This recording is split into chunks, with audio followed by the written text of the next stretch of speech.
¿Logra ver? Sí, doctor.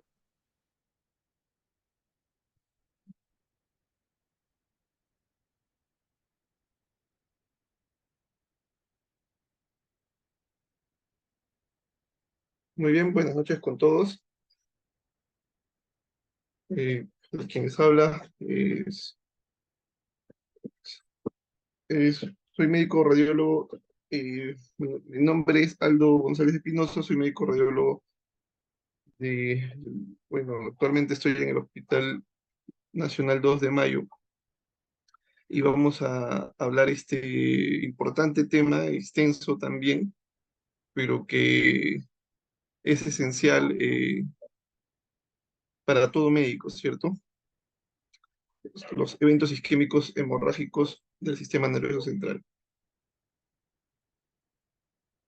Lo que vamos a hablar esencialmente es, bueno, una pequeña introducción y vamos a hablar tanto del el SB o ictus hemorrágico y el isquémico. Vamos a hablar sus conceptos, la localización de las lesiones, qué síntomas y signos se pueden encontrar, eh, qué fases y qué clasificaciones tienen de acuerdo a, ya sea al tiempo, al lugar de instalación o incluso a sus posibles causas.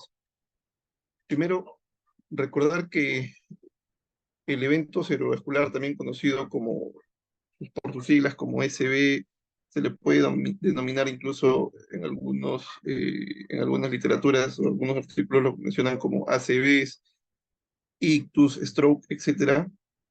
Es una afección grave del sistema nervioso central y es una de las primeras causas de muerte en el mundo desarrollado. También es la primera causa de invalidez permanente. La manifestación clínica de los SBs agudos consiste en un déficit neurológico, puede ser focal o global, y que tiene la característica de tener una instalación repentina, brusca. Tienden a clasificarse en dos grandes grupos, principalmente el isquémico, que presenta, es el más frecuente, con 80% aproximadamente de los casos de los SB son isquémicos, y el resto, el 20%, son hemorrágicos. Dentro de estas clasificaciones hay subclasificaciones que vamos a ver más adelante.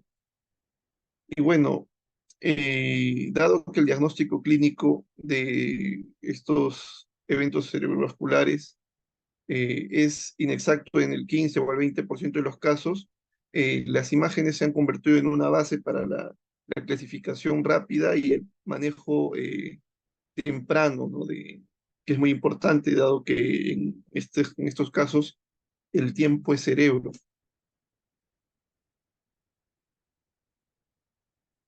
Como mencionamos, eh, en aproximadamente entre el 80 y el 87% de los ACV son isquémicos, que son cuando se obstruye la circulación, el flujo sanguíneo en alguno de los vasos mediante un coágulo principalmente, y obviamente estos pueden ser tanto embólicos o trombóticos. En el caso de las hemorragias, se resultan, sobre todo pueden ser hemorragias intracerebrales cuando es el resultado de una ruptura de un vaso sanguíneo, y pueden ser también extraxiales o subaracnoideas cuando ha habido la ruptura de un aneurisma. Pueden también estar ocasionadas por sangrados de malformaciones arteriovenosas, etcétera. Entonces, para comenzar hay que ubicarnos en la anatomía y mencionar que nuestro cerebro está irrigado por tres pares de arterias principalmente, que son como las puertas de los aviones, ¿no? Dos anteriores, que son las arterias cerebrales anteriores, las cuales están unidas por una arteria comunicante anterior, que estoy señalando aquí. A los lados, igual al medio, se encuentran las arterias cerebrales medias, y posterior, pues tenemos las arterias cerebrales posteriores, las cuales se comunican con se pueden comunicar, porque no siempre se ven estas arterias comunicantes posteriores, eh, se pueden comunicar con las arterias cerebrales medias, ¿no? En algunos pacientes, pues, tienen variantes anatómicas y se ve una o no se ve ninguna, ¿no? Igual, las arterias cerebrales posteriores emergen de la arteria basilar, que está conformada por las arterias vertebrales, como bien conocen. Sin embargo, también hay variantes anatómicas. Hay arterias cerebrales que provienen de la arteria carótida, por ejemplo, una arteria carótida,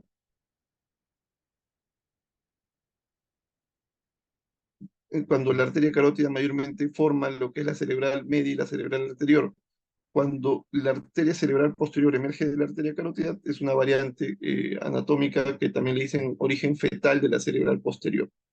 Y bueno, ¿no? La cerebral anterior, pues, irriga, ¿no? Suministra la sangre a la región anterior del cerebro, ¿no? La región anterior cerebro, todo lo que está de verde, ¿no? Los lóbulos frontales, la cerebral media, irriga también la porción lateral de los lóbulos frontales, el lóbulo parietal y los lóbulos temporales, y la cerebral posterior, pues el lóbulo occipital y también parte del lóbulo temporal. Eh, Normalmente se habla en que el cerebro pues tiene dos tipos de circulación, la circulación cerebral anterior, que está dada por irriga, ¿no? La porción anterior del cerebro, como mencioné, excepto prácticamente todas las estructuras supratentoriales, excepto los lóbulos occipitales, como mencionamos, salen de las arterias carótidas internas, que vienen aquí, ¿no? Y se ramifican en la cerebral anterior, perdón, la cerebral media y la cerebral anterior. Aquí también se comunican, como mencionamos hace un momento, por la comunicante anterior. Y se pueden comunicar hacia la circulación posterior mediante las arterias comunicantes posteriores. La circulación cerebral posterior, eh, que se encarga de irrigar a la región occipital y también a las porciones del cerebelo y el tronco encefálico. Están sobre todo la parte del cerebro occipital, vienen por las arterias cerebrales posteriores que emergen de la basilar. Y bueno, tenemos también el cerebelo que se irriga específicamente por la cerebral superior, cerebelar superior, que emergen de la basilar, del tronco basilar, la arteria cerebral anterior e inferior cerebelar, y también tenemos a la pica, la arteria cerebelosa posterior-inferior, que emerge de la arteria vertebral. Y estas son perforantes, ¿no? Estas ramas perforantes que estas irrigan al tronco encefálico también. Entonces, de acuerdo al, al territorio vascular, podemos ver que cada arteria va a encargarse de un territorio, ¿no? Entonces, en estas imágenes de tomografía, de resonancia, perdón, vamos a ver qué zonas son las que mayormente están irrigadas, ¿no? Entonces, vamos a empezar por aquí, donde vemos que la arteria cerebral anterior se encarga de irrigar los lóbulos frontales en su porción medial y anterior, y la arteria cerebral media, pues, lóbulo frontal en sus porciones más laterales y también el lóbulo parietal, ¿no? Los lóbulos occipitales por la arteria cerebral posterior,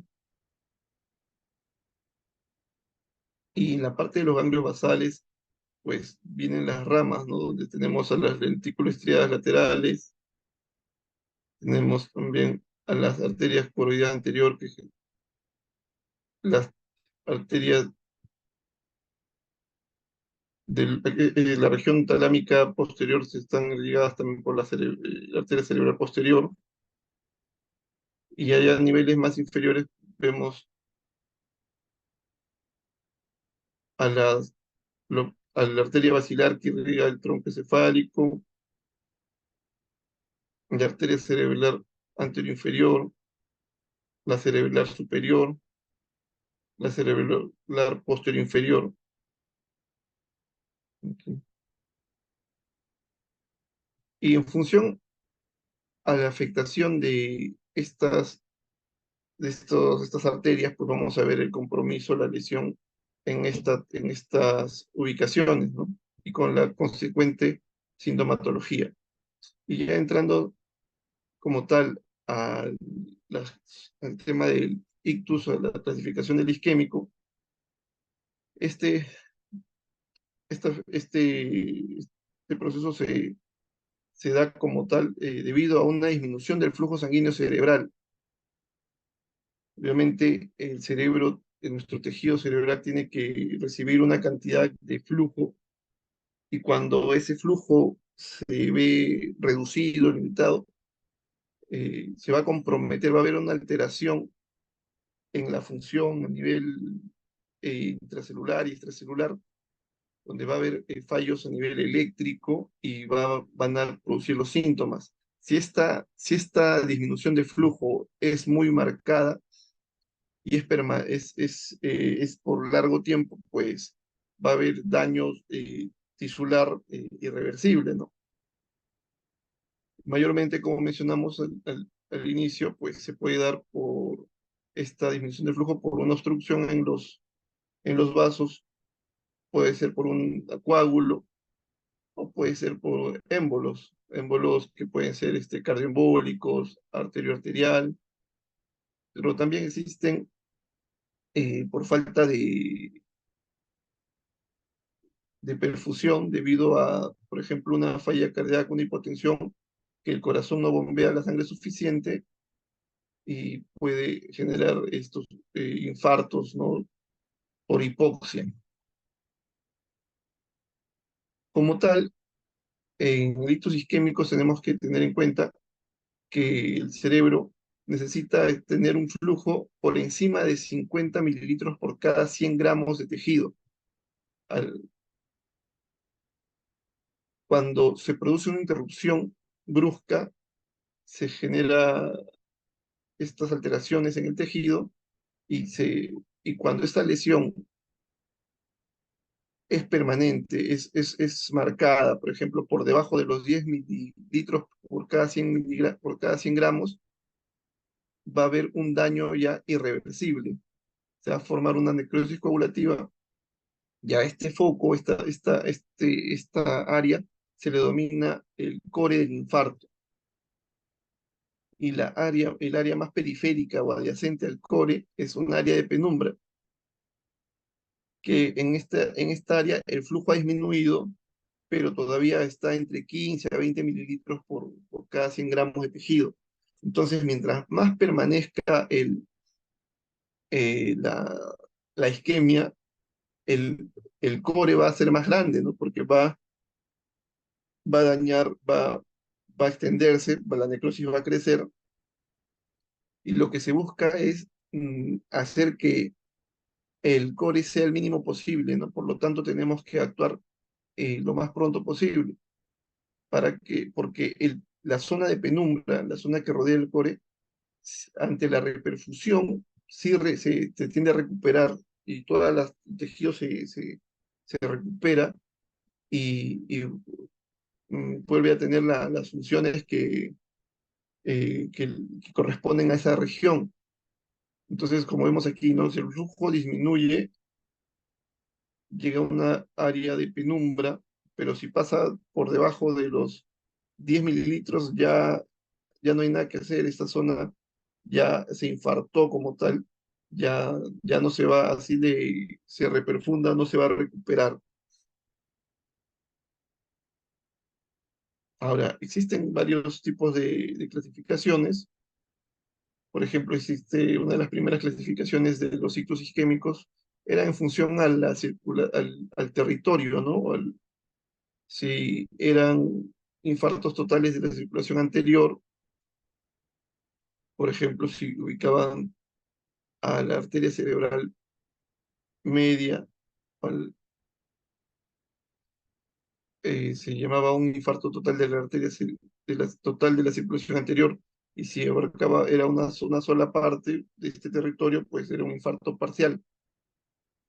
También definieron a los infartos lacunares, eso ya más adelante vamos a hablar mejor de estos tipos de infartos, y también lo clasificaban a los infartos de la circulación posterior, como mencionamos, ¿no? Cuando comprometía las arterias cerebrales posteriores o del tronco de la basilar. También hay una clasificación que atiende a su mecanismo de origen, mm, que pueden ser, por ejemplo, cuando la causa o el problema, la lesión, depende de un vaso de gran calibre y mayormente es por enfermedad aterosclerótica. También cuando hay enfermedad en los pequeños vasos, aquí la causa es sobre todo por microangiopatía, microateromatosis. También están las causas cardioembólicas. Existen otras etiologías como la trombosis venosa. Y cuando no se puede definir o hay múltiples causas de ictus isquémicos, ¿no?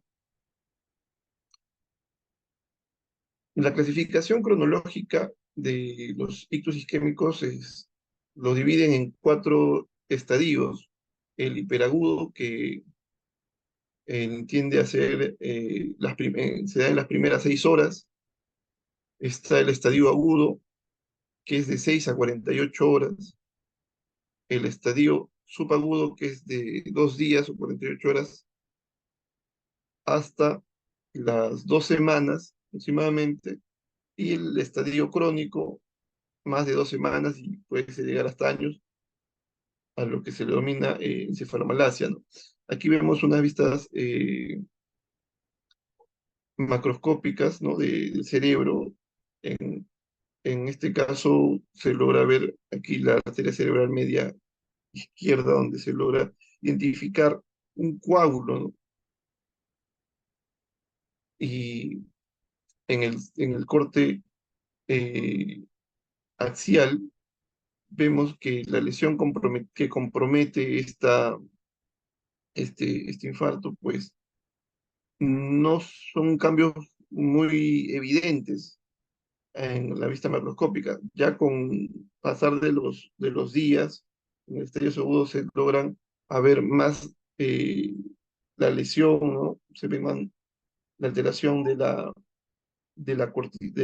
corteza cerebral, de la sustancia blanca, y en el caso de los infartos crónicos, este tejido se, se obviamente se necrosa y es reemplazado por líquido cefalorraquídeo.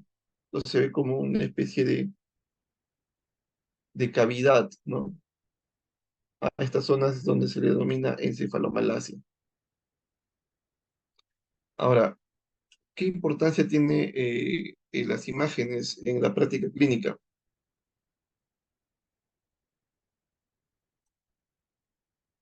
Como tal, lo principal aquí es más que para evaluar en sí el ictus en general, es para detectar en su etapa más temprana, la etapa aguda y hiperaguda, si es que se puede, ¿no? Si es que se logra, el paciente llega en ese periodo y tenemos los equipos para evaluarlos.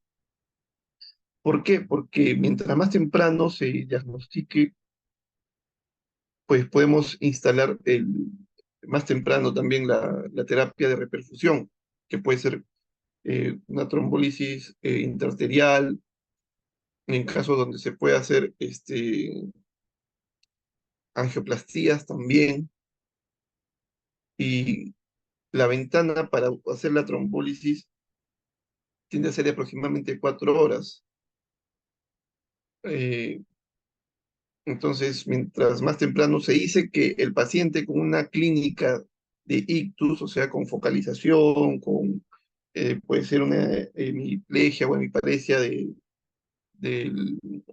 derecha, izquierda, o un tipo de focalización, que llega al hospital, no debería demorar más de 20 minutos en tener una tomografía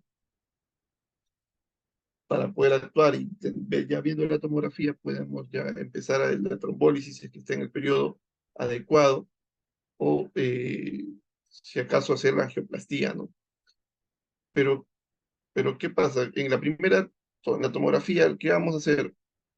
¿Qué vamos a ver exactamente si llega un paciente en una etapa temprana? ¿Vamos a ver el infarto? Probablemente no.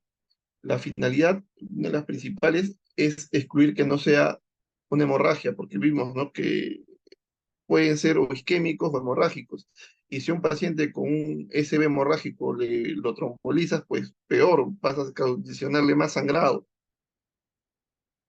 Entonces, ya cuando el paciente vemos que no hay hemorragias y el paciente tiene una clínica, está dentro de una clasificación, hay una clasificación de, para, evalúan la parte tipo la escala de Glasgow, se llama la NGIS, NIGIS, si no me equivoco, donde con un puntaje ya le ven que es tributario de empezar la trombólisis. Entonces, se empieza y no se espera a otros exámenes por ejemplo, una resonancia magnética, una perfusión por tomografía o por resonancia, porque de alguna manera perderíamos más tiempo, tiempo que, que el paciente necesita ganar para empezar el tratamiento, ¿no? Entonces, mayormente lo utilizamos para descartar que sea hemorragia, ¿no? Que la causa sea un SB hemorrágico. O puede haber también otras cosas como un tumor, etcétera. Como tal, como mencionamos, ¿no? Los estudios de perfusión o la resonancia con secuencia de difusión, si bien es cierto, nos dan una información importante, pues no deberían eh, retrasar la actuación, ¿no?, de terapéutica. Ahora, pero ¿cómo vamos a ver los ictus por ejemplo, en tomografía, ¿no? Para esto hay que tener en cuenta de que la corteza cerebral tiene una densidad entre aproximadamente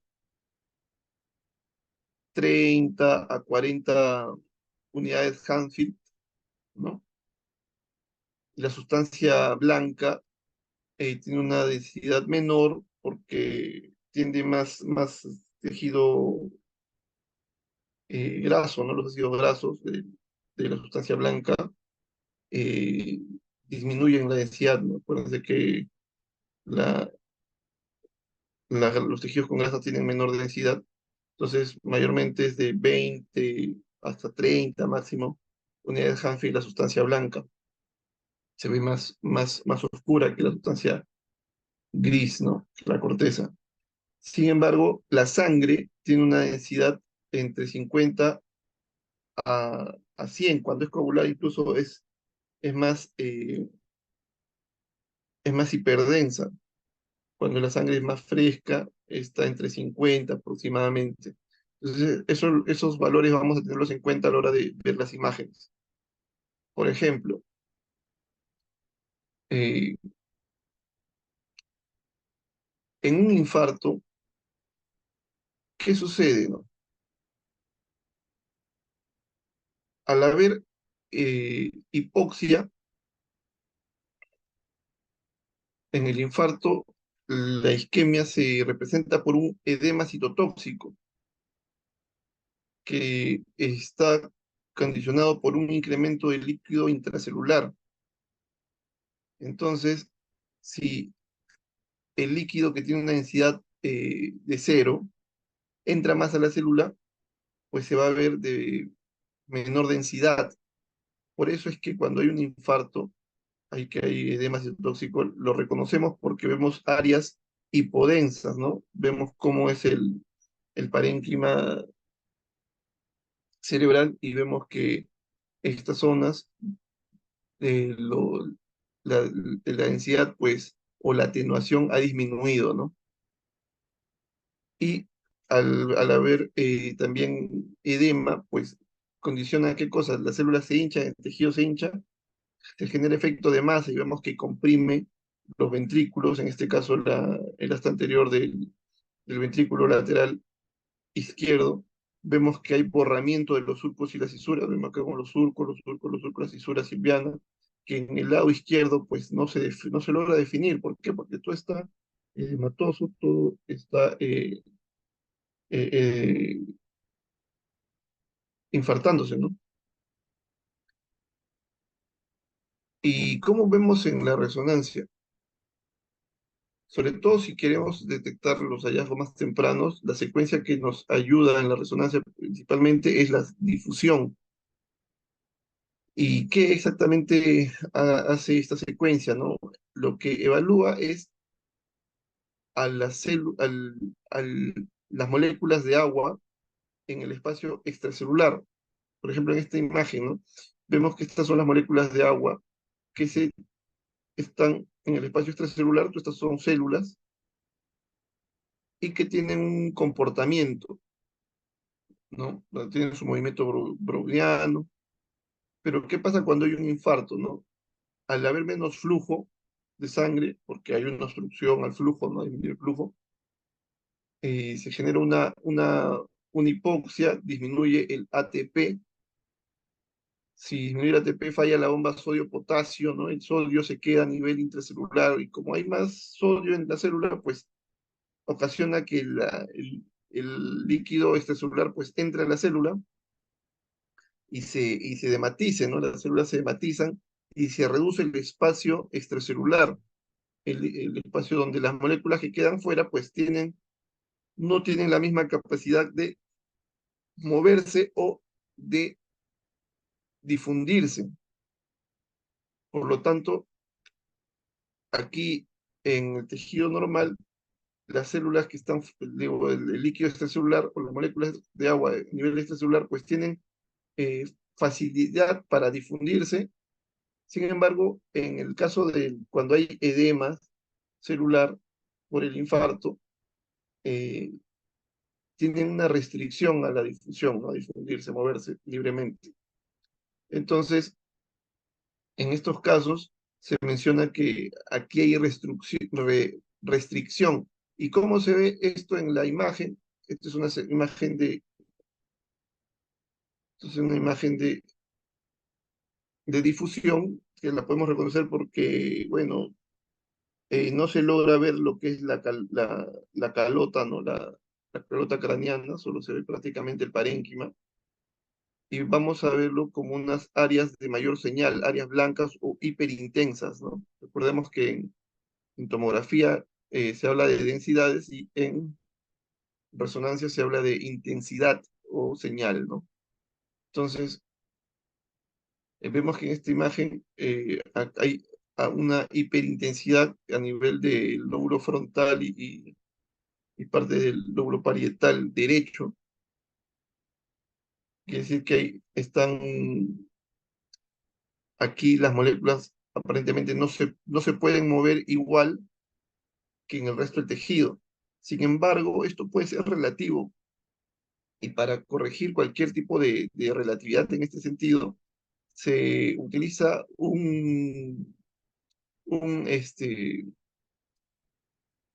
otra secuencia que es un resultado de un algoritmo matemático, que es un coeficiente de difusión aparente, se llama ADC, es un mapa de ADC, se llama, o coeficiente de difusión aparente, que este sí nos determina si esta restricción en la difusión, pues es real, ¿no? ¿Y cómo se ve en el mapa de ADC? Pues se ve más oscuro.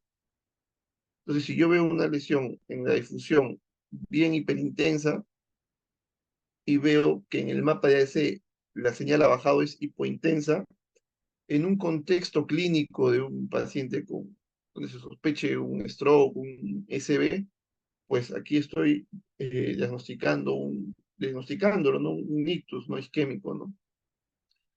Pero tiene que ser ese contexto, porque ¿qué pasa? No solamente los infartos se pueden, restringen a la difusión, también los tumores de alta celularidad como los linfomas, los abscesos o los quistes epidermoides intracraneales pueden restringir o restringen a la difusión con mapas, con valores bajos o con baja señal en el mapa de ADC. Por lo tanto, siempre es bueno, por eso los radiólogos solicitamos que nos den datos clínicos en los pacientes, ¿no? Que se van a realizar estos estudios de imagen. Entonces, ¿cómo se vería un infarto en tomografía en el estadio hiperagudo? Pues muchas veces, más de quizás a la mitad, un poco más de las veces se ve como un estudio normal, pero sin embargo, si el paciente es sintomático, no quiere decir que no tenga un infarto, sino que todavía no se logra visualizar. Mu- Muchas veces se logra visualizar entre las 12 y 24 horas, ¿no? En tomografía. A veces el paciente viene, le hacen una tomografía, se le ve normal, si tiene clínica de, ¿no? su focalización, se le deja en observación hasta un día y le hacen un control. Si en el control no se logra identificar un área isquémica a las 24 horas, probablemente no es infarto y se buscan otras causas, ¿no? Pero sin embargo, en algunos casos sí se pueden ver algunos hallazgos tempranos, como cuáles. Por ejemplo, el signo de la arteria cerebral media hiperdensa en el 25 o 50% de los casos. ¿Y por qué se ve hiperdensa? Porque la sangre en movimiento, la sangre fresca, no tiene la misma densidad que la sangre coagulada. Y en este caso, cuando se ve así es porque aquí hay un coágulo. Como vimos aquí, ¿no? La sangre coagulada tiene mayor densidad que la sangre fresca o en movimiento. Entonces, podemos ver esto, ¿no? Una arteria cerebral media, en este caso la derecha, engrosada e hiperdensa, ¿no? También podemos observar hallazgos un poco más discretos, más así con menos notables o evidentes, que pueden ser el signo de la cinta insular, donde hacemos un estudio comparativo, siempre tenemos que ver las imágenes de forma comparativa, ¿no? Donde aquí vemos, ¿no? El lóbulo de la ínsula y este borde, esta parte con la corteza, al lado de la cintura silviana, que está más hipodenso, ¿no? Está de menor densidad, menor atenuación, y que estos pequeños surcos pues están borrados, ¿no? Porque ya está comenzando a haber cierto grado de edema, ¿no? Entonces, si vemos, uy, algo me llama la atención, ¿por qué no lo veo tan simétrico? ¿No? Ah, mira, acá está menor densidad, ah, no, acá. ¿Cuánto tiempo tiene de evolución? No, está con 4 horas, 5, 6 horas. Ah, ya, pues hay que pensar en que sí está infartándose. También a nivel de los núcleos lenticulares o lentiformes, también se puede evaluar ciertas hipodensidades no tenues, que a la hora de comparar, pues vemos que aquí lo que vendría a ser el putamen y el globo pálido del lado derecho se ven de menor densidad, ¿no? Si se puede notar, ¿no? De menor densidad, ¿no? Entonces aquí hay que poner que estas imágenes son compatibles, ¿no? Con un infarto isquémico, un SB isquémico en fase temprana, ¿no? Hiperaguda. Y en la resonancia, pues en la resonancia prácticamente solamente es visible con en lo que explicamos, ¿no? En la difusión. En la difusión, sus siglas mayormente es aquí DBII, se ve alta señal, hiperintensidad, ¿no? En las zonas donde hay restricción a la difusión, y que en el mapa de ADC, pues, se ve hipodenso, ¿no? Este mismo paciente, el T1, el FLAIR y el T2, pues, se ven prácticamente normales, ¿no?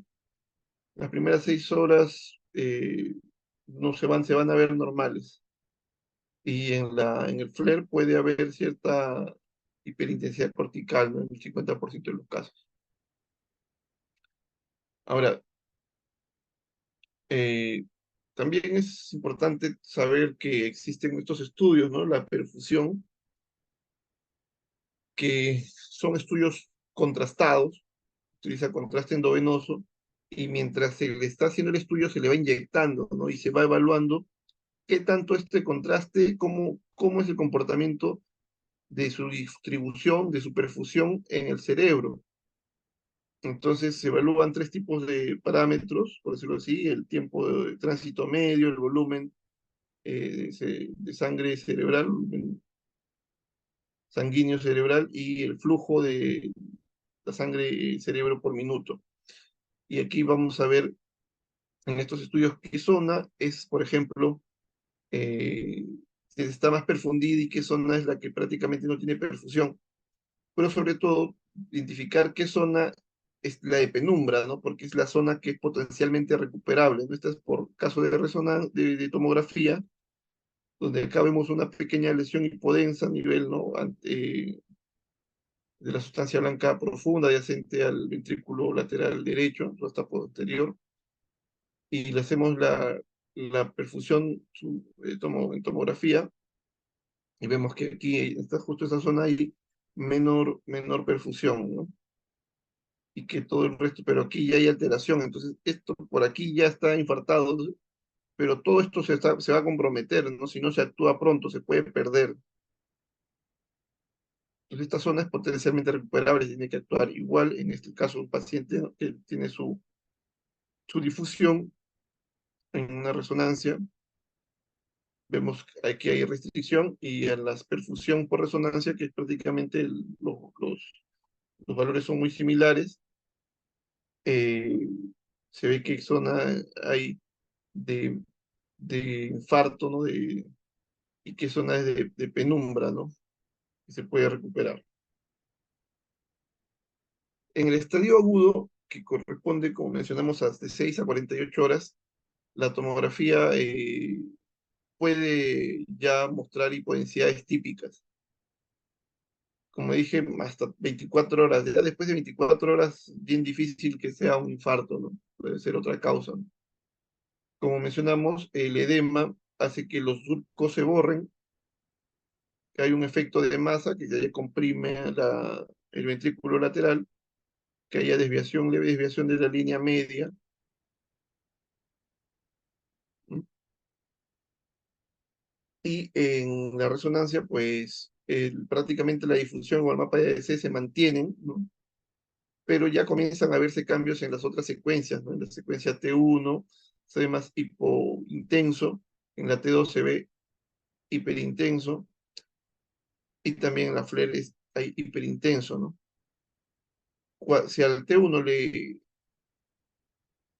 le ponen contraste en este estadio, pues la meninge, el borde, va a realzar. Luego, en el estadio subagudo, ¿qué vamos a encontrar? Aquí hay algunos fenómenos que son interesantes de evaluar. Por ejemplo, después de ya de 2 días hasta 2 semanas, prácticamente entre los 7 y 10 días, por neovascularización, el mismo cerebro trata de reperfundir el tejido, eh, la lesión, la hipodensidad va disminuyendo, o sea, va volviendo eh, a una atenuación, una densidad como más homogénea, más cercana al parénquima sano, que podría indicar que no ha habido infarto, o no se ve o ya se recuperó, pero no, eso se le denomina efecto de niebla. Hay que tener bien, tener cuidado, ¿no? Porque, por ejemplo, en este paciente, ¿no? Un infarto aquí en el hemisferio cerebeloso derecho, ¿no? En el estadio agudo se notaba la hipodensidad de la bien marcada, pero pasaron unos 7, 10 días y ya no se percibe, ¿no? Sin embargo, el tejido está ahí dañado, ¿no? Esto va a pasar con el tiempo y se van a ver otros cambios aquí, pero eh, en la fase subaguda puede que no se define muy bien por el efecto de niebla, ¿no? En otro caso, aquí a nivel, acá hay dos áreas de infartos región occipital, ¿no? Bilateral. Sin embargo, en la etapa subaguda, pues prácticamente no se logra evidenciar, ¿no?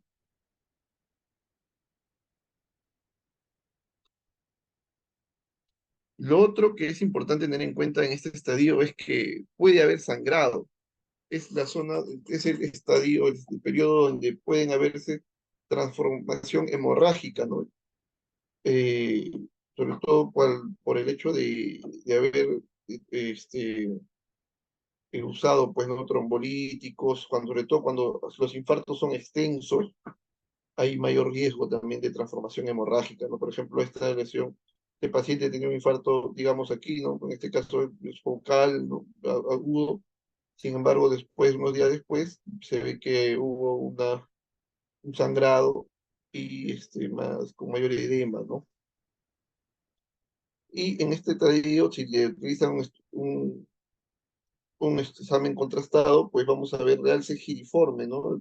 Los giros, la cortical del parénquima infartado, ¿no? Que en este caso es el frontal anterior, vemos cómo hay eh, el edema aquí ha disminuido también, ¿no? El edema que había en la fase aguda ha disminuido, sí, y hay un realce, ¿no? Del giro por la neovascularización. En el estadio subagudo, prácticamente la difusión sigue siendo hiperintensa, ¿no? Restricción y los valores también del mapa de ADC tienden a ser igual todavía eh, hipo, hipointensos o pueden ser isointensos, ¿no? Y ya en T2 se ve pues más, en T2 y en FLAIR se ve más, mayor señal y en, en T1 tiende a ser un poco, puede haber fenómeno de niebla incluso también. Eh, si le hacen un estudio contrastado, pues se va a ver igual realce de los giros y ya no realce de las meninges. Por ejemplo, en este caso, el infarto en agudo de todo el territorio de la cerebral media izquierda, en el examen subagudo, pues ha disminuido, ¿no? Entonces, haría pensar de que ha mejorado, pero no es el efecto de niebla, ¿no? Y ya en el estadio crónico, aquí también hay que tener en cuenta porque muchas veces cuando no tenemos el contexto adecuado, o el antecedente, los datos clínicos, eh, se puede pensar de que hay masas, ¿no? Se puede ver como si fuese una masa por eso se puede eh, diagnosticar erróneamente. En el estadio crónico, pues ya hay cambios por encefalomalacia, ¿no? Hay una pérdida del parénquima prácticamente y un reemplazo por una densidad similar al líquido cefalorraquídeo. Hay retracción de los ventrículos, de los surcos ensanchados y pérdida del volumen. Así se ven cuando vemos una encefalomalacia, un infarto crónico. Y en la resonancia, ya aquí, ya en la difusión se puede ver de alta señal, pero en el mapa de EC también ya es alta señal, ¿no? Eso nos indica que es algo no, ya es crónico, ¿no? No es reciente. En el T1 se ve hipointenso, en el T2 también se ve hipointenso, pero perdón, se ve hiperintenso y en el FLAIR puede ver hiperintenso, pero con un halo hiperintenso que es la gliosis, ¿no? Entonces, alteración del parénquima cerebral, ¿no? Y bueno, respecto a otra clasificación ya por territorios que ya más o menos mencionamos, eh, podemos tener infartos de la circulación anterior, como mencionamos, ¿no? Si son de la arteria cerebral anterior, por ejemplo, en este caso la arteria se ve, es un estudio de resonancia magnética con difusión, donde vemos restricción en el área correspondiente a la arteria cerebral anterior izquierda, Aquí otra difusión con compromiso de la arteria cerebral media izquierda, ¿no? Tienden a ser las más frecuentes los infartos de circulación anterior, sí, tienden a ser bastante frecuentes. Más frecuentes son las parciales, pero dentro de las anteriores, la que más se compromete es la arteria cerebral media, ¿no? Y tienden a tener también una extensión considerable. Vemos aquí otro, otra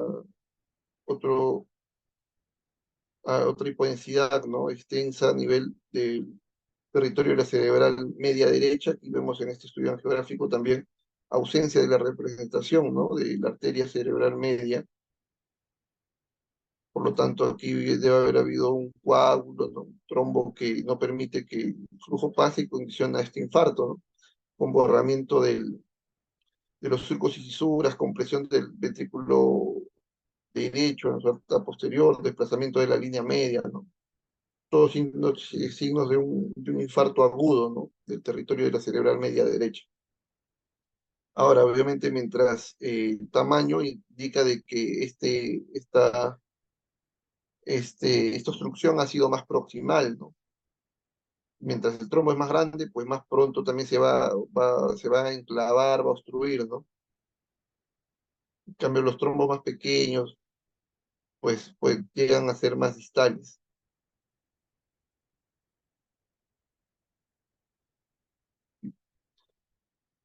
Por ejemplo, acá tenemos otro caso, ¿no? De un paciente con un infarto extenso, ¿no? De la cerebral media, un infarto siliano derecho, de 6 horas de evolución, donde vemos es una secuencia de Flair, un extenso edema, ¿no?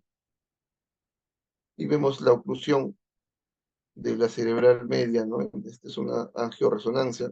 Vemos cómo está la restricción y las bajas señal o los bajos valores en el mapa ya de ese territorio, y vemos que también en el estudio de perfusión, pues vemos, ¿no? Toda esta zona que no hay perfusión, ¿no? Ahora, existen también un subtipo que es un infarto masivo de la cerebral media, que corresponde a más de los 2/3 del infarto del territorio irrigado por la arteria cerebral media, ¿no? Produce un grave deterioro neurológico, mayormente se ve a los 2 o 5 días de instalación de los síntomas, y se produce un edema cerebral masivo, ¿no? Estos infartos malignos tienen una alta mortalidad, prácticamente de 80%, y para parte del tratamiento es también para descomprimir, ¿no? Este edema, pues hacerle una craneectomía, ¿no? Es compresiva. Este paciente que tenía, como vemos, el desplazamiento de la línea media, ¿no? Hacia el lado izquierdo. Entonces, para que evitar este edema, ¿no? Para tratarlo, le realizan una cranectomía donde vemos, ¿no? cómo sobresale el tejido fuera del área, ¿no? Del cráneo. Es una hernia extracraneal. Y bueno, la línea media también ha regresado un poco ya más a su lugar, ¿no? Existen también infartos, los infartos parciales, que son mucho más frecuentes, afectan sobre todo el territorio de la arteria cerebral media, tienden mostrar un patrón fragmentado en los estudios por resonancia, ¿no? Vemos aquí dos, ¿no? Dos foquitos. Son, es cuando afectan a menos de las 2/3 partes del territorio silviano, y tienen causa principalmente heterotrombótica. En este caso vemos que aquí donde vemos el nacimiento de la arteria carótida interna, pues una marcada estenosis no significativa, ¿no? Que hace que disminuya el flujo. También existen los infartos de la circulación posterior, como mencionamos, hay afectación en las arterias vertebrales, la basilar y las ramas de menor calibre, ¿no? Que también tienen sus propios territorios, ¿no? La cerebral posterior, como mencionamos, va a haber infartos en los lóbulos occipitales, la arteria cerebelosa, la anterior inferior, pues la región anterior inferior del cerebelo, la cerebral superior, pues la región superior del cerebelo, y la pica, la región posterior inferior del cerebelo.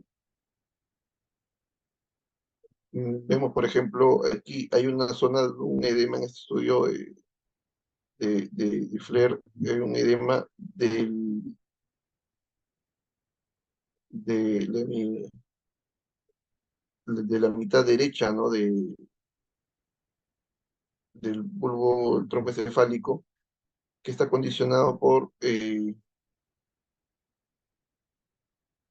una estenosis de la arteria vertebral, ¿no? Del lado derecho.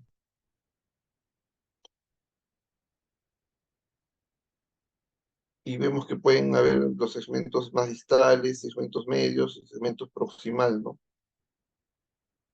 En los más distales, pues vamos a ver, eh, por ejemplo, cuando hay compromiso en la arteria cerebrosa superior o las cerebrales posteriores, en medio, sobre todo en las ramas cerebrosas anteroinferiores, las perforantes de la arteria basilar, y en el proximal, pues la pica y las arterias vertebrales.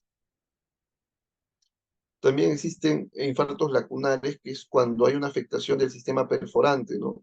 Este sistema perforante está compuesto por las arterias que penetran el parénquima cerebral, eh, que se originan en el polígono de Willis, en la arteria coroidea anterior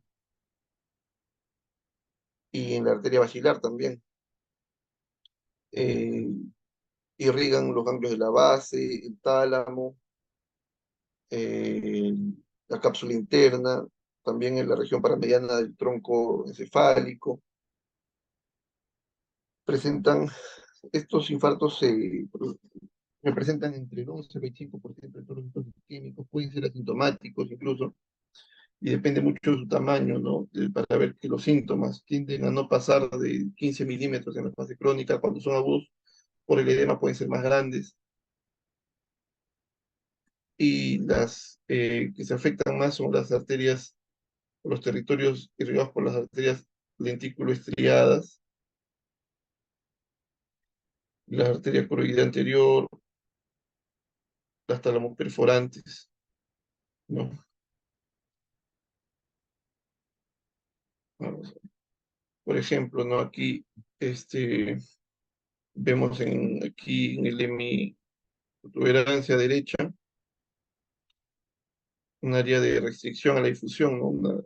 Y vemos que aquí en el tronco de la basilar hay una estenosis, ¿no? A nivel del tronco de la basilar, que está condicionando, ¿no? Estos infartos son peligrosos, ¿no? Porque ahí el tronco encefálico pues tiene muchas funciones, ¿no? Vitales, ¿no? Pueden ser, los infartos lacunares pueden ser únicos, en este caso es agudo, se ve que es relativamente grande, ¿no? Y aquí se ha dado porque vemos que acá en esta arteria cerebral media pues acá hay una obstrucción, ¿no? Una estenosis.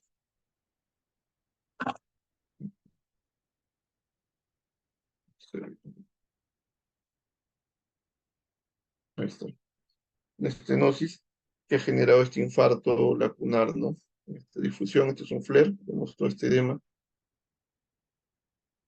Y estos infartos lacunares mayormente están condicionados por una enfermedad lipohialinótica, no están asociados a hipertensión arterial, ¿no?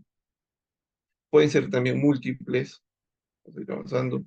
Existen también los infartos frontera, que son, que afectan, ¿no? A la unión distal de al menos dos territorios arteriales, ¿no? Por ejemplo, en este caso, los infartos frontera corticales anteriores afectan a la unión del territorio de la cerebral anterior y la cerebral media. Eh, los infartos posteriores de la cerebral posterior y la cerebral media, y las fronteras internas aquí del sistema perforante y de la cerebral media también.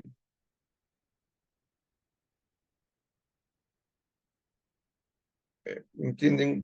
como mencionar, afectar los infartos las zonas limítrofes, ¿no? de este territorio, y se ven así como imágenes así como en un patrón arrosariado, en este caso zona interna, o pueden ser como una especie de bandas a nivel de territorio limítrofe anterior y territorio limítrofe posterior, ¿no? Pues vemos una imagen así, media lineal y en banda, en nivel anterior, hay que pensar que esto es un infarto limítrofe, ¿no? Ahora, otra cosa que es importante saber a la hora de evaluar un estudio de una tomografía es la escala de Aspects, donde se evalúan 10 zonas, ¿no? Se evalúan los núcleos de la base, la cabeza, el núcleo caudado, la cápsula interna, el núcleo lenticular, la corteza y la ínsula. Aquí hay 4. Y se evalúa el parénquima, lóbulo frontal superior, donde tenemos un corte a nivel de los ganglios basales, la región anterior M1, media M2 y la región M3, que es más posterior, y a nivel de los cuerpos de los ventrículos laterales son el nivel de la correona radiada, tenemos M4, M5, M6. Vemos si todas esas áreas se ven hipodensas y ya este, comenzaríamos a calcular la escala, ¿no? Todo paciente normal tiene 10 puntos, ¿no? Cada uno te da un punto, tenerlo sano, ¿no? Tenerlo conservado. Cuando vemos que hay hipodensidad, le vamos restando.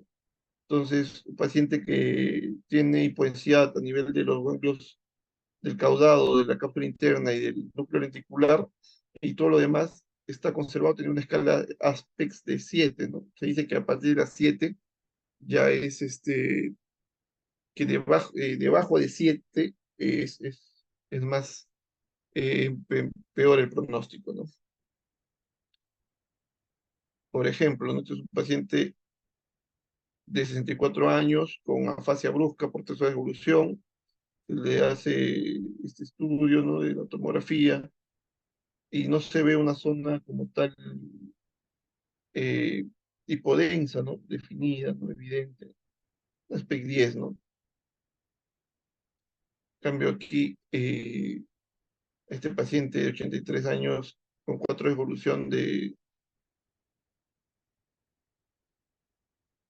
presenta una afectación a nivel de la ínsula y en el núcleo lenticular izquierdo.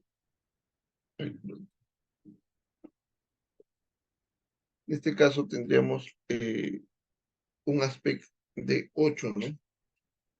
Mejor pronóstico. Obviamente, si aspectos menores quiere decir que hay más tejido comprometido. Aquí tenemos un paciente de sexo masculino de 35 años de edad que comienza con 24 horas atrás con cefaleas, dolor cervical, se evalúa una resonancia y se observan imágenes de alta señal en ambos hemisferios cerebelosos, también a nivel del tálamo izquierdo, ¿no? Aquí vemos, ¿no? áreas de resonancia de, de restricción, ¿no? Con bajos valores en el mapa de ADC, y este paciente se le realizó una angioresonancia y se vio que las carótidas están normales, sin embargo en la arteria vertebral izquierda se observa una zona de disminución de una estenosis o posible disminución del calibre con relación a una disección de la arteria vertebral izquierda. Ahora vamos a hablar del ictus hemorrágico. Representa entre un 15 y un 20% de todos los ictus. Si bien es cierto, son de menor, como digo, frecuencia que los ictus isquémicos, sin embargo, tienden a tener mayor componente de mortalidad o morbimortalidad.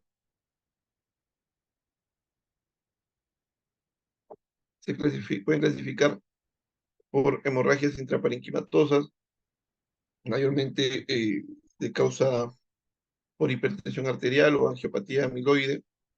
Pueden ser también hemorragias subaracnoideas por rotura, principalmente por rupturas de aneurismas cerebrales, o puede ser por microhemorragias, que es ya una clasificación más reciente y es diagnóstico exclusivo radiológico. Eh, de acuerdo a su causa, puede ser primaria, causa de hemorragias primarias, como dijimos, hipertensivas y angiopatía amiloide, y secundarias, en estos casos aneurismática, rotura o sangrado de por malformación arteriovenosa, cavernosa, traumáticas también. Sin embargo, vamos a hablar de las no traumáticas porque traumáticas se van a ver en otra exposición. Y de acuerdo a la localización, puede ser intraxiales o intraparentimatosas o extraxiales, en el espacio subaracnoideo, ¿no? Y también, de acuerdo a su localización, pueden verse también la etiología probable, ¿no? También incluso en la edad. En los pacientes más jóvenes, pues mayormente la causa, por ejemplo, un paciente con 20, 30 años, si le hacen una tomografía y se ve sangrado, hay que pensar en una malformación vascular, ¿no? Paciente ya de mayor años, puede haber ser causa de un tumor, dependiendo de la localización. Si es en ganglios basales, la causa muy probablemente es hipertensiva. Si es más periférico y es persona mayor, incluso de 70 y tantos años, hay que ver causa de angiopatía amiloide, ¿no? Si es sobre todo periférica o lobar. ¿Y cómo se ven no sé si se ven hemorrágicos? Pues bueno, la sangre, como dijimos que se veía hiperintensa, entonces vamos a ver, ¿no? Si el sangrado es intraparenquimatoso, vamos a ver, ¿no? Un área hiperintensa a nivel axial, ¿no? A nivel entre el parénquima. Y si está en el espacio paranoideo, pues vamos a ver a nivel de los surcos y fisuras el reemplazo de líquido cefalorraquídeo, ¿no? Por contenido hiperdenso, ¿no? Ahora, al igual que los ciclos isquémicos, también hay cambios, ¿no? En la sangre, tiene estadios, etapas según el tiempo de evolución, que puede ser hiperaguda en menos de 6 horas y se ve bien hiperdenso. En la fase aguda, pues así, y su aguda la densidad puede ir disminuyendo, pero va desarrollándose un halo hipodenso que es el edema vasogénico, ¿no? Que incluso puede generar efecto de masa. Por ejemplo, aquí no se ve tanto borramiento de efecto de masa sobre compresión del ventrículo lateral. En cambio, aquí sí está bien comprimido, incluso hasta desviación de la línea media, un poco, ¿no? Y puede verse luego ya con los días, las semanas, eh, más borramiento, ¿no? Cuando es crónico, pueden haber que tuvo obviamente dependiendo del tamaño del hematoma, puede que no haya ningún hallazgo, se reabsorbió y como si no hubiese habido ningún tipo de lesión. Sin embargo, en muchos casos se ve esta lesión en ranura, cuando es en nivel de los ganglios basales, se puede ver este tipo de lesión como secuela de una hemorragia intraparenquimatosa, ¿no?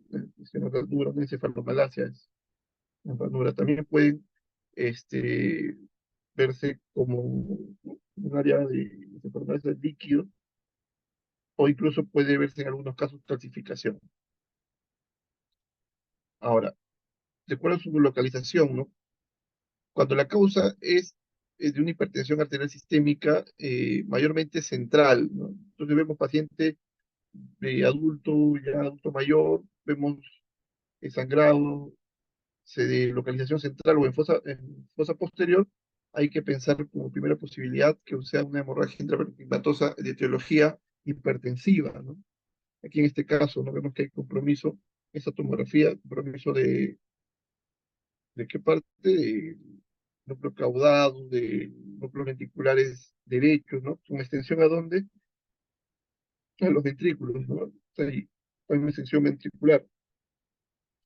En este caso vemos una hemorragia a nivel del tálamo izquierdo, y otro del tálamo izquierdo, y otro en el lóbulo cerebral izquierdo, ¿no? Que es menos frecuente, pero se pueden dar. Nosotros son localizaciones de hemorragias intraperitoneatosas hipertensivas. En el caso de las MAP o de las malformaciones cavernosas pueden ser en cualquier lugar, pero lo principal es que es en pacientes más jóvenes, ¿no? Son malformaciones ya prácticamente congénitas, ¿no? Ahora, en la angiopatía amiloide, ¿qué pasa, no? La amiloide es una proteína fibrilar, ¿no? En los pacientes mayores, pues esa proteína es degenerativa y se puede acumular en los vasos de mediano y pequeño calibre y hacer que se rompan y generar desde sangrados así, ¿no? Pero son más periféricos, si se dan cuenta, no son centrales, son más periféricos,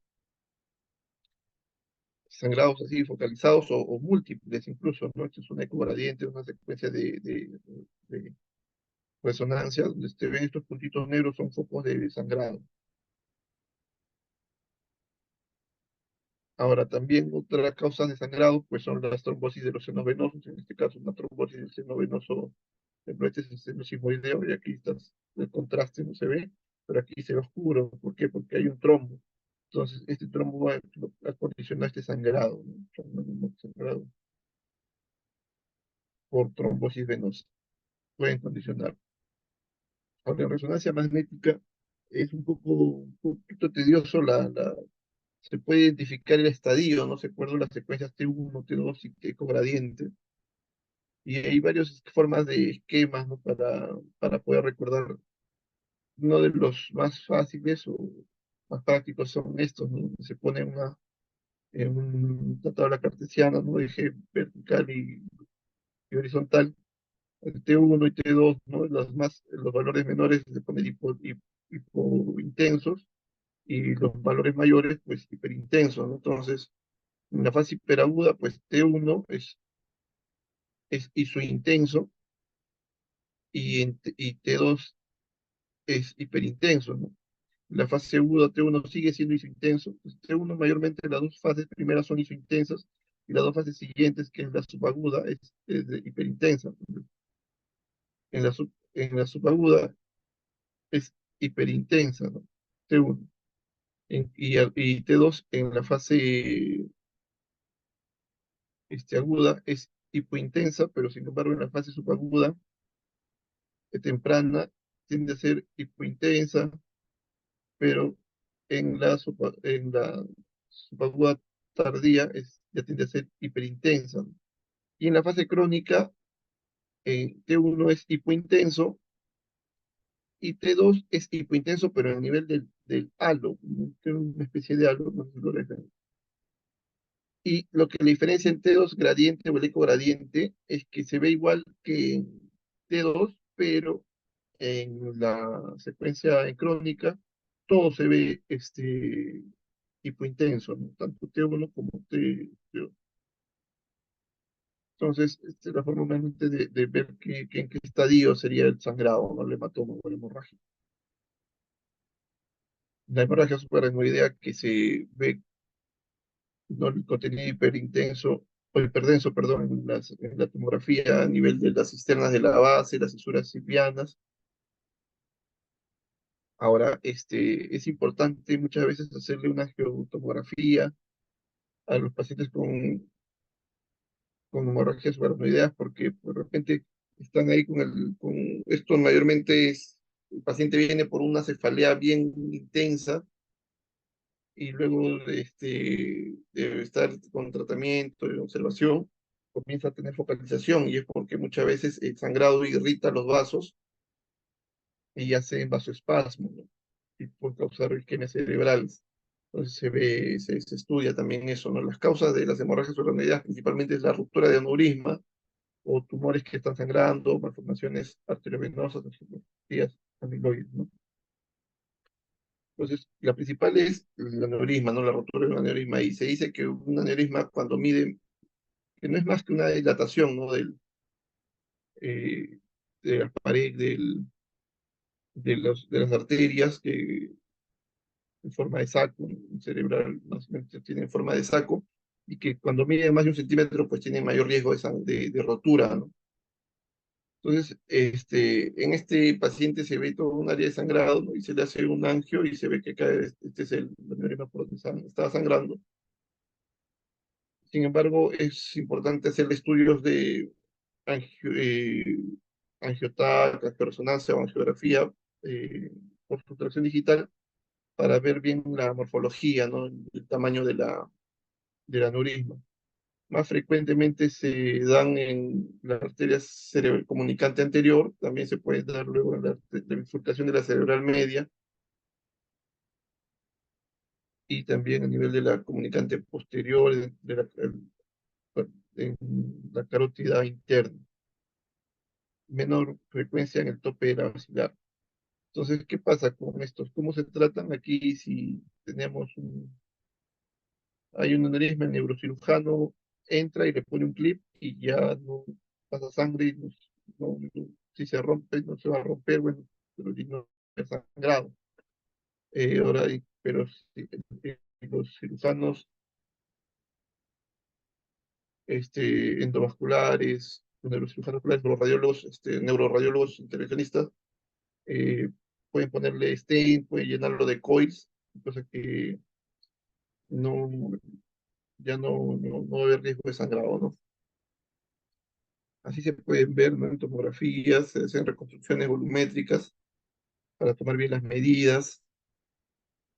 Vemos aquí que esta es un aneurisma aquí en el tope de la basilar, esta es en la bifurcación de la cerebral media izquierda. Esta es una georresonancia eh, que acá no necesitan contraste, es una secuencia time of flight. Y vemos también otro aneurisma en la bifurcación de la cerebral media derecha. Aquí vemos reconstrucción del MIP. Aquí vemos que ha habido una rotura de un aneurisma que está en la bifurcación o mejor dicho, casi las comunicantes anteriores, ¿no? Una hemorragia subaracnoidea, ¿no? Le hacen la geografía y bueno, está ahí, ¿no? Se logra visualizar. Acá vemos otro caso, el paciente de 30 años que ingresa por cefalea intensa, deterioro del sensorio, se logra ver, ¿no? Y contenido hiperdenso a nivel de las cisuras, ¿no? Del espacio interhemisférico, las cisuras peripontinas, valles silvianos. Se realizó una georresonancia y se observa, ¿no? Un aneurisma ocular, ¿no? Dependiente de la porción supracrinoidea de la carótida interna izquierda, ¿no? El paciente se le pone un clip o se le llena de coils, ¿no? Y bueno, ¿no? La escala de Fisher es para evaluar, clasificar las hemorragias supraracnoideas, ¿no? Cuando grado 1 se ve cuando es normal, grado 2 cuando hay hemorragia difusa, sin embargo el espesor del sangrado es menor de 1 milímetro, cuando es mayor de 1 milímetro es grado 3 y grado 4 cuando hay extensión intraventricular o intraparenquimal. Y mayor riesgo de vasoespasmo es cuando hay un Fisher 3. Y bueno, como conclusión, como resumen, el SB pues, puede ser isquémico hemorrágico, como dijimos. Las causas pueden ser trombóticas, embólicas o incluso hipóxicas. Y es importante conocer, ¿no? Sus estadios. En el caso de las hemorrágicas pueden ser mayormente por hipertensión arterial eh, no controlada, ¿no? Y angiopatía amiloide, en el caso de las personas mayores, y también puede ser secundario a neoplasias, malformaciones arteriovenosas, rupturas de aneurismas, trombosis o incluso transformación hemorrágica de un ASB isquémico, ¿no? Y bueno, eso sería todo. He tratado de poner lo más importante, espero que les haya servido mucho esta exposición. Muchas gracias, doctor, por la exposición. Si hubiera una pregunta, hacerla por favor en el chat del Zoom.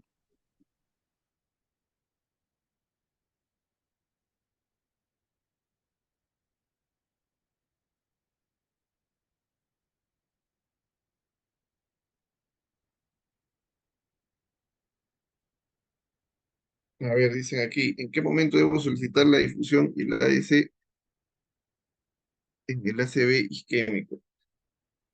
Bueno, el, aquí lo principal es que cuando ya, digamos, el paciente tiene de alguna manera cierta clínica y se le hace la tomografía, se debería empezar el tratamiento, ¿no? Según la clínica que tenga. Sin embargo, si por A o B hay ciertas dudas, la clínica no es muy precisa y las imágenes no logran definirse bien, si tienes el resonador a la mano, es mejor hacerlo, ¿no? Por ejemplo, esto ya en el hospital es una cosa, ¿no? Si se supone que si tienes clínica y, y- y no hay hemorragia con la tomografía, empiezas tratamiento. Si tienes al alcance la disponibilidad del resonador, le puedes hacer. Hay protocolos que también sí lo usan, e incluso solamente, aunque normalmente la resonancia demora más, hay protocolos específicos para ictus, donde es rápido también, ¿no? No tan rápido como una tomografía, pero es rápido, ¿no? Sobre todo cuando hay la duda, ¿no? Y en cambio una perfusión sí demora mucho más, eso sí. Ahora, yo, digamos, este, mi mamá tiene algún tipo de focalización, ya uno como médico sabe, ¿no? No siente que ha perdido la fuerza de la mano, de la pierna, y cuánto va una hora, yo si le hago la tomografía, probablemente no se va, de hecho que no se va a ver nada, ¿no? Y si puedo hacer una resonancia para hacerle a la mano, la hago rapidísimo, ¿no? Y ahí se va a ver. Pero también está el hecho de no perder mucho tiempo, porque el tiempo es cerebro, ¿me entiendes? Mientras más rápido instaures la terapia trombolítica, este, ¿cómo se llama? Más rápido, menos va a ser el tamaño del core, ¿no? El tejido irreversible. Pero como tal, así, si te preguntan, lo principal no es hacerle, no se debería esperar a hacer el, el, estos estudios, ¿no? O sea, sino de frente con la tomografía y la clínica, salvo que no haya, que sea una clínica, como mencioné, que no sea muy definida, haya de repente un factor de riesgo de sangrado para hacer la trombólisis, entonces le hacemos la resonancia para estar bien seguros, ¿no? Otra pregunta, no, simplemente por la reperfusión de la neovascularización, mejor dicho, la neovascularización, eh, hace que uno no define adecuadamente la hipodensidad, ¿no? La densidad se ha recuperado de alguna manera, el edema ha disminuido, pero la zona infartada es zona infartada. Cuando pase más el tiempo, si es que no ha habido reperfusión adecuada y todo, esa zona se va a volver una zona de encefalomalacia. No sé si me dejó entender, ¿no?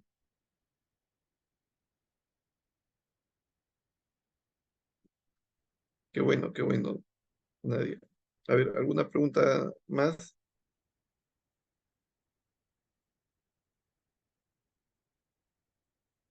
A ver,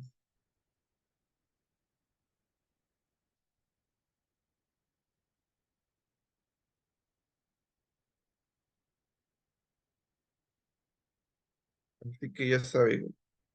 A ver, acuérdense cuáles son los signos tempranos? Por favor, recuérdense, lo importante creo que se queden con que en el estadio temprano el signo de la cerebral media hiperdensa, la cintilla insular, principalmente, ¿no? O la hipodensidad de los núcleos lentiformes.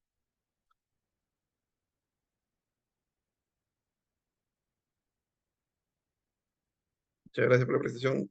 Gracias a ustedes por la atención y por quedarse hasta tan tarde. Más bien, me he extendido más de media hora porque el tema es bien amplio, ¿no? Acuérdense que también existen infartos lacunares, que algunos pueden ser eh, eh, sintomáticos o otros no, ¿de acuerdo? Acuérdense que hay infartos limítrofes también. Acuérdense que lo principal al hacer una tomografía este, es para descartar que no sea una hemorragia, ¿no? Principalmente si o sea una tomografía para descartar que no sea una hemorragia hipertensiva, por ejemplo, ¿no? Acuérdense que si son jóvenes hay que pensar en malformación venosa o tumores, son mayores y si la localización es central hay que pensar en hipertensión, o sea, una hemorragia hipertensiva, si son ya mucho mayores y si es periférico hay que pensar en angiopatía amiloide, que no es muy frecuente realmente, y que si vienen con una cefalea intensa hay que pensar en hemorragia subaracnoidea, ¿no? Y a veces es bien tenue al inicio, ¿no? Varias veces, bueno, ha pasado que los médicos ya saben identificar, los médicos de emergencia, por ejemplo, ¿no? Y ven y no les parece, ¿no?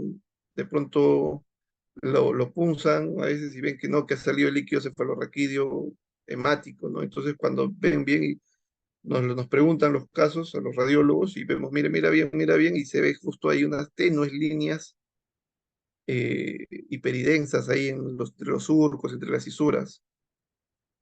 Y bueno, no, sí se podía ver que era una hemorragia subaracnoidea, ¿no? Que era temprana porque recién, ¿no? Recién había empezado, ¿no?